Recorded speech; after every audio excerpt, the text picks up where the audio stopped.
lies within the trails we ride.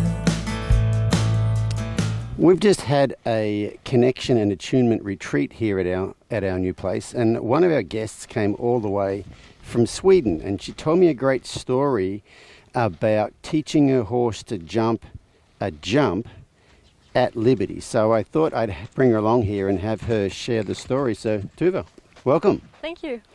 So tell us about this horse of yours. Was a jumping horse but had some rearing and refusal problems? Yeah, she had some past trauma. I bought her a couple of years ago, and the previous owners told me that she would rear up all the time and she would run away, and she refused to jump, and she would refuse to jump with me as well.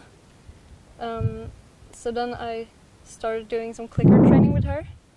Okay, so let's hear about the clicker training, because we would have shown the video at the start of this of her jumping at Liberty. So this is a horse who used to refuse to jump under saddle, now jumping at Liberty. And so I said to Suva, I said, can you tell me how you taught her to do it? Because I'm always interested when someone has taught a horse to do something that seems like it's really complicated, because it always comes down to the principles of training. So where did you start? So I didn't start with clicker training. I started with the groundwork, the focus and bend, until she could get it good enough, so I didn't need to have a lead rope, so I would have enough draw to me. Yeah.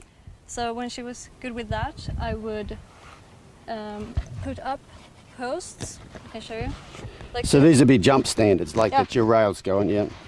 like this, and then I would bring out the clicker, because she already knew clicker training and I had loaded the clicker with her. So I would just do the same thing, like with a...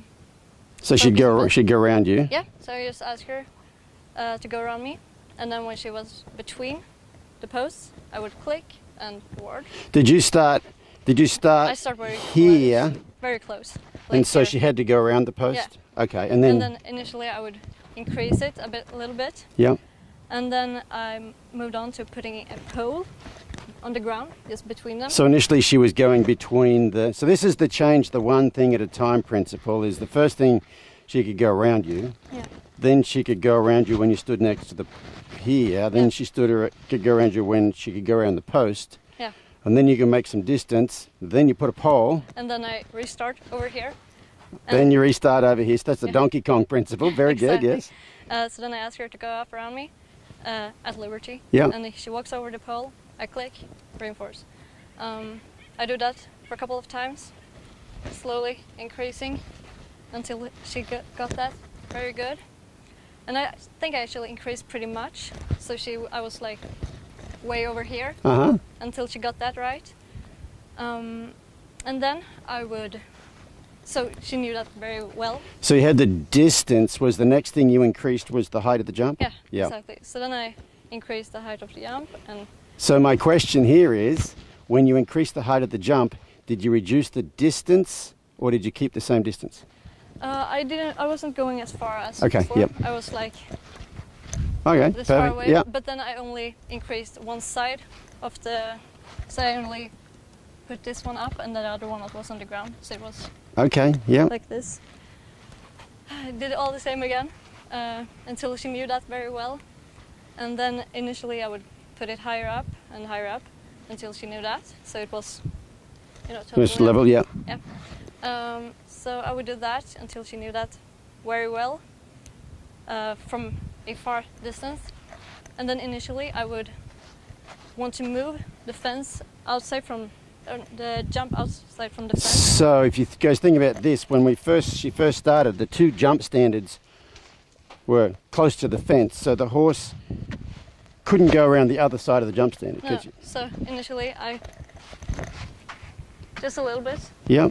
Totally, and then a little bit more. A little bit. So once again, to change one thing at a time. Yeah. Yeah, and then initially I could have it in the middle of the arena, and I could just ask her to jump that, and then I could add more jumps. So she'll do multiple jumps? Yeah, she does it in the movie. Really? Yeah. Okay. And so you were telling me a story about, and so in the video, you send her off and she canters over to the jump, and you're telling me a story about an Olympic gold medalist in the jumping. Who's that? Peder Fredriksson.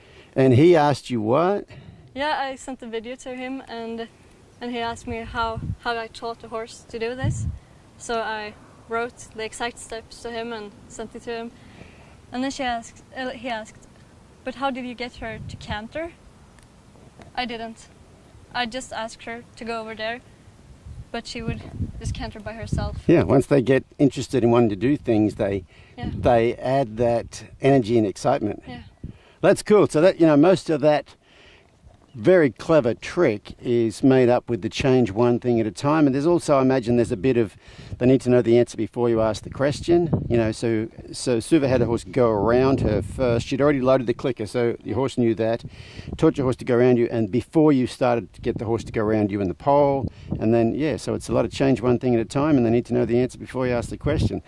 That is a great trick. Thank you so much for sharing it.